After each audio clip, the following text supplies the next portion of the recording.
Hello friend, તો તમારું સ્વાગત છે મારા રસોડામાં. તો અવનવી વાનગી જોવા માટે ચેનલને સબસ્ક્રાઈબ કરો. જો મારો વિડીયો ગમે તો વિડીયોને લાઈક કરો, શેર કરો, કમેન્ટ કરો. બાજુમાં રહેલ બેલ આઇકનને દબાવો, તેથી નોટિફિકેશન તમને રોજ મળતું રહે.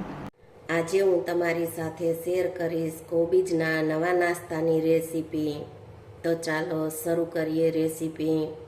કોબીજનો નાસ્તો બનાવવા માટે મેં કોબીજનું આ રીતનું મોટી સાઈઝમાં કટિંગ કરેલું છે. તો આ કોબીજને તમે ચોપરમાં પણ છીણ બનાવી શકો અને મિક્સરમાં પણ તમે તેને છીણ બનાવી શકો છો. તો આપણે મિક્સર બાઉલ લેશું. તો મિક્સરને આપણે રિવેસમાં ફેરવી અને કોબીજનું ક્રશ કરશું. આપણે કોબીજનું છીણ આ રીતનું તૈયાર કરી લીધું છે. તો આપણે આ અડધી વાટકી ગાજરને કટિંગ કરીને લીધા છે, તો તેનું પણ આપણે તે જ રીતે છીણ તૈયાર કરશું. તેમાં આપણે એક ડુંગળી કટિંગ કરેલું છે, તો તેને પણ આપણે તેમાં જ એડ કરી દઈશું. લીલું લસણ લીધેલું છે 1 ચમચી, 8 થી 10 કળી લસણની, અડધો ઇંચ આદુનો ટુકડો, એક મીડિયમ સાઇઝ લીલા મરચાંના ટુકડા, આપણે 1 ચમચી જેટલા ફુદીનાના પાન એડ કરશું. સાથે જ આપણે લીલા ધાણાને તેમાં જ એડ કરી દેશું. તો બધું એક સરખું છીણ તૈયાર થઈ જાય. તમે જુઓ છો કે આપણે સરસ રીતે મિક્સરમાં છીણ તૈયાર કરી લીધું છે. કોબીજનું છીણ તેને પણ આપણે આ બાઉલમાં એડ કરી દેશું.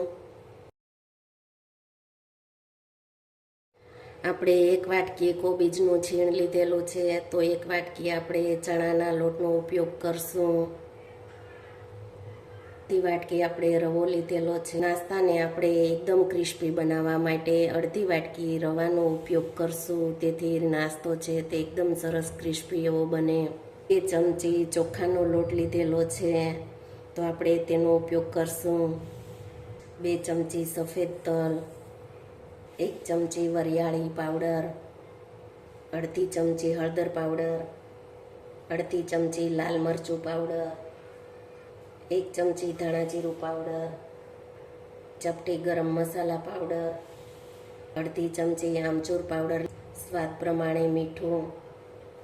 તો આપણે આ બધી જ વસ્તુને મિક્સ કરી લેશું. મિક્સ કરી અને લોટને બાંધી લેશું. તો આપણે લોટ બાંધવામાં પાણીનો ઉપયોગ જરાય નથી કરવાનો. કોબીજમાંથી પાણી રિલીઝ થાય છે, તો તેના માટે આપણે પાણીનો ઉપયોગ જરાય નથી કરવાનો. જો તમને લોટ ઢીલો લાગે તો તમે 2 ચમચી રવાનો ઉપયોગ કરી શકો છો. જો રવાનો ઉપયોગ કરશો તેથી કઠણ થઈ જશે. તો આપણે પહેલાં લોટને બાંધી અને તૈયાર કરી લેશું. તમે જુઓ છો કે લોટ એકદમ સરસ એવો બાંધી અને આપણે તૈયાર કરી લીધો છે.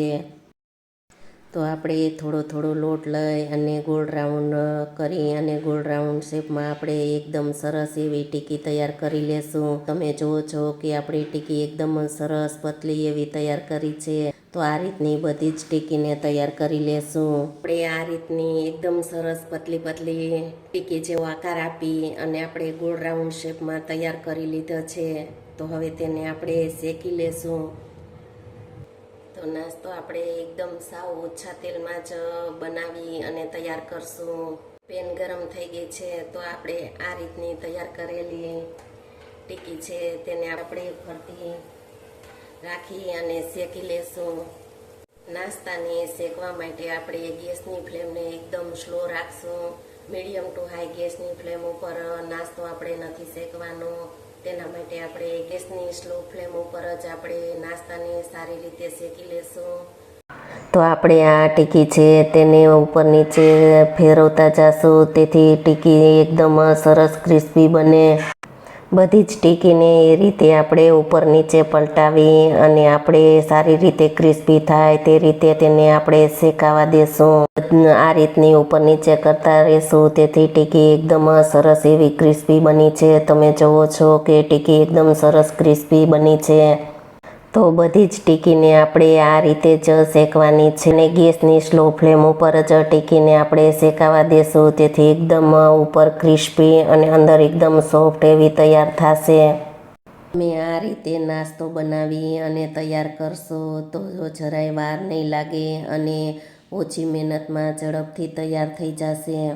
તમે જુઓ છો કે ટીકી એકદમ સારી એવી શેકાઈ ગઈ છે અને એકદમ ઉપરથી ક્રિસ્પી અને અંદર સોફ્ટ એવી શેકાઈ અને તૈયાર થઈ ગઈ છે.